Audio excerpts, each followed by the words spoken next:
La haute couture, symbole d'excellence du travail des ateliers et du génie des grands couturiers, hommes comme femmes, qui proposent à Paris 2 fois par an des collections qui s'arrachent à prix d'or. Le couturier regarde la société, en extrait ses excentricités comme ses banalités, puis son inspiration de par le monde ou simplement à côté de chez lui. Jean-Paul Gaultier adore depuis toujours la mer et ses marins.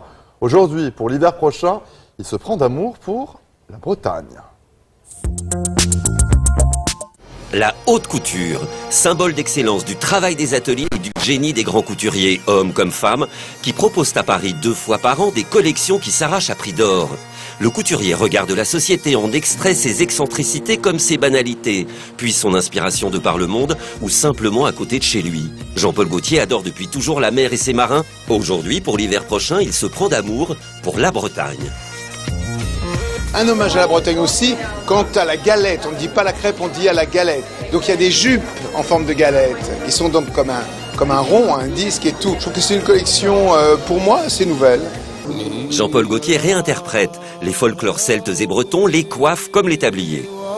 En plus, je crois que dans toutes mes collections, j'ai bien montré que comment il y avait différents pays, différentes ethnies qui m'influençaient énormément et qui m'ont toujours inspiré. Pourquoi pas une qui fait partie de la nôtre? Non, évidemment, il y a des bigoudaines noires.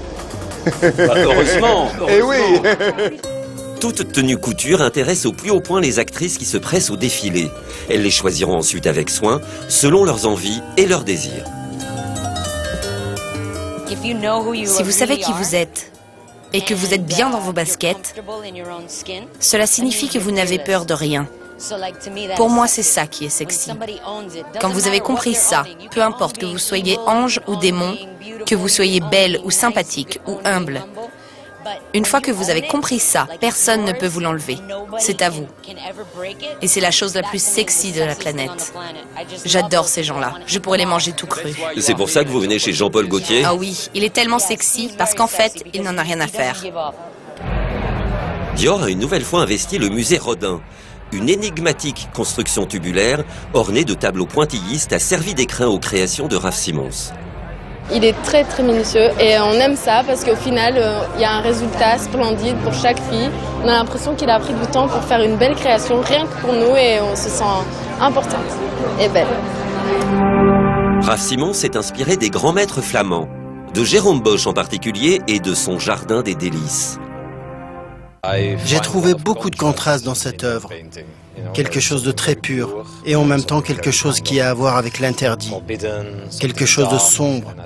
Cela m'a vraiment fasciné quand j'ai travaillé sur la collection et cela me poursuit encore. De toute façon, c'est une question de déconstruction. Déconstruire le Christian Dior des années 50 afin de le moderniser. Oh, j'ai trouvé ça sublime. C'est vraiment magnifique, la pudeur de comme elles tenaient leur manteau comme ça. Et puis j'adore les lignes un peu victoriennes des robes, au début très fluides. J'ai trouvé ça magnifique, vraiment magnifique. C'était vraiment magique, envoûtant, comme dans un musée d'art contemporain. C'était un vrai spectacle, avec des couleurs si fraîches. Et cette modernité. Ce n'était pas vraiment très girly, ni très féminin. Et les coupes des manteaux, plutôt masculines, c'était magnifique. Adeline André, la plus rebelle et la plus avant-gardiste des couturiers parisiens, s'est également tournée pour son choix de couleurs vers la peinture abstraite. Quant aux silhouettes, les superpositions de transparence laissent librement l'air circuler tout autour des corps. J'ai trouvé une coupe où tout le dos s'enroule autour des manches et ça fait une spirale. Quand on l'enlève, ça fait comme des espèces de grandes feuilles qui tombent. Et maintenant, mesdames et messieurs, faites vos jeux. Au Grand Palais, pour Chanel, Karl Lagerfeld évoque un casino 13 années 30. En couture, ce qui est le plus précieux ne se voit pas. Les tissus des tailleurs ont été conçus grâce à une nouvelle technique d'impression 3D, le fritage sélectif par laser. Les vestes sont formées d'une seule pièce, un défilé très déstabilisant. C'est assez joyeux, le fait que d'un coup tout le monde soit un peu à pouvoir se balader dans le décor, tout ça, c'est moins académique.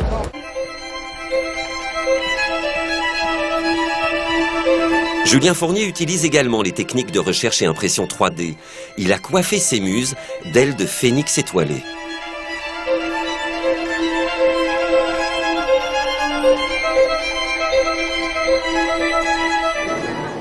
Et parfois, les couturiers se plaignent quand ils constatent que plus personne ne s'habille pour sortir. Ecce reprend donc les codes des années 80, dépoussiérés et raccourcis. Court, c'est bien, parce que court, curieusement, je n'ai pas compris encore pourquoi, ça fait beaucoup plus moderne. C'est très curieux. Tu prolonges 3 cm, allez, 2 cm, c'est rien. Ça fait une autre chose, c'est incroyable. Alexandre Vauthier, lui, ne se pose pas ce type de questions existentielles. Il aurait pu n'habiller ses mannequins que des parures qu'il a conçues pour le haut joaillier Mellerio di Meller. Il a toutefois préféré les vêtir 2-3 fois rien. C'est la façon dont je vois la femme. J'ai envie qu'elle soit sublime, j'ai pas envie de trop dévoiler. Alors je sais pas si on doit parler de sexy attitude ou si on doit parler de sensualité. Tu vois, c'est entre le sexy, le luxe, les matières sont excessivement nobles. C'est plutôt une histoire de suggestion, j'ai envie de dire.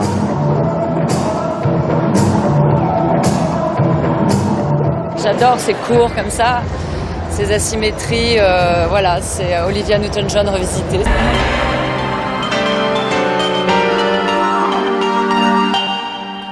Il y a 10 ans se produisait la plus grande catastrophe naturelle de l'histoire des États-Unis. Le cyclone Katrina a balayé la Nouvelle-Orléans en Louisiane, faisant plus de 1800 morts et 150 milliards de dollars de dégâts. Aux fureurs de la nature s'ajouteront l'incurie humaine, la désorganisation des secours et le détournement des fonds censés aider à surmonter la crise génèrent des tensions raciales. Les associations communautaires ont accusé les autorités de se désintéresser du sort des néo-orléanais parce qu'ils sont à majorité pauvres et d'origine étrangère. 10 ans après, le bilan est en demi-teinte avec un rythme de création d'entreprises à 64%. L'économie y est florissante, mais les inégalités persistent et les travaux de reconstruction ne sont pas terminés. Troubles du comportement, agressivité, échecs scolaires. Aujourd'hui encore, les traumatismes sont nombreux pour ceux qui étaient enfants en août 2005. Une équipe de France 24 est partie à la rencontre de ces victimes oubliées. Dans le regard de ses enfants, Tinesha aime retrouver cette insouciance qu'elle a trop vite perdue. Lorsque l'ouragan Katrina a emporté sa maison, une partie de sa famille, elle n'avait que 15 ans. Quand j'ai appris que mon père était mort après le passage de Katrina, c'était impossible pour moi de l'accepter. Je dormais mal et à chaque réveil, j'espérais tellement que tout ça ne soit qu'un mauvais rêve. Miraculeusement, peu d'enfants sont morts durant Katrina, mais près d'1 million en ont subi les conséquences. Déracinés, rescolarisés loin de chez eux comme Tinesha, ils ont pour la plupart affronté seuls leur traumatisme. Après Katrina, dans les écoles où nous allions, il y avait bien des conseillers d'éducation, mais ce n'était pas vraiment le genre de personnes compétentes pour nous aider petit à petit à nous reconstruire. Aucun soutien n'a été mis en place pour les enfants dans les écoles. Ils ne se sont jamais intéressés aux conséquences de Katrina et comment on allait grandir après tout ça. 10 ans plus tard, 37% de ces enfants souffriraient toujours de séquelles post-Katrina, soit près de 400 000 personnes. Christiana avait 14 ans lorsque l'ouragan a frappé. Elle vit depuis dans une angoisse permanente. Je n'avais jamais fait le lien entre mes crises d'anxiété et Katrina, jusqu'à ce qu'on me pose enfin les bonnes questions. Avec le temps, vous apprenez à vivre avec, mais vous n'oubliez pas. Vous apprenez à vivre avec l'angoisse que ça recommence, mais vous n'oubliez jamais ce qui s'est vraiment passé. Surtout, vous n'oubliez pas qu'à l'époque, personne ne vous a aidé. Dépression, actes de violence. Le docteur Douglas Walker est l'un des premiers psychologues à avoir relevé ces troubles du comportement. Ça, ce sont les mots qui reviennent le plus souvent. Inondation, cadavre, enterrer son animal de compagnie, ou des choses qu'ils ont entendues, comme le bruit des hélicoptères. Dès 2006, ce docteur a mis en place au sein des écoles un programme destiné à repérer au plus tôt ces enfants en souffrance. 56 établissements de Louisiane sont aujourd'hui formés pour repérer ces traumatismes. Nous avons toujours aujourd'hui des signalements d'enfants traumatisés par les tornades. C'est le cas le plus courant. Il faudrait former davantage les professeurs des écoles, des universités, toutes les personnes du système scolaire qui peuvent fournir un peu d'aide, parce que nous ne sommes pas assez nombreux pour prendre en charge tous ces enfants. Mais le plus important, c'est d'intervenir suffisamment tôt pour les empêcher de souffrir de dépression profonde, comme celle vécue après Katrina.